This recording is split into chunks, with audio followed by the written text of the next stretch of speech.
O certame dará comezo o sábado coa categoría de combate, mentres que o domingo resérvase para a técnica. Nesta edición contamos nas categorías de combate con 500 deportistas e en técnica con 200. Como outros anos, pois temos a suerte de contar cos clubs de Portugal e de outras comunidades autónomas como a Selección de Madrid, e clubs de Asturias, Zamora, País Vasco, Alicante, que acaba de mandar agora a mañán a súa inscripción. Agora mesmo nas categorías oficiais, tanto cadete como xúnior como absoluto, completos os pesos, podemos dicir que van a estar algúns dos competidores máis potentes a nivel nacional, excluindo todos aqueles que están dentro do ranking olímpico que están xirando pois a nivel internacional.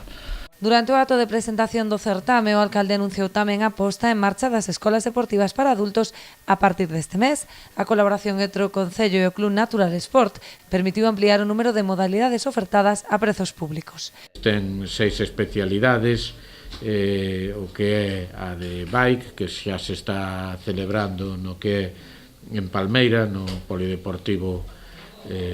da mesma parroquia, a de Pilates, que se está pois a desarrollar no Centro Social de Oleiros,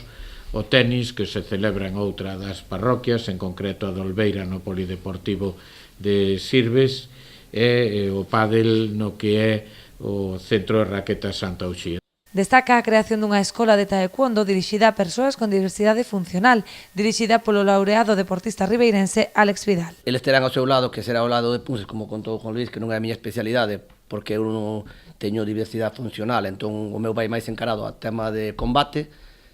e neso eu intentar dar o millor que eu aprendi nestes anos, e estou formándome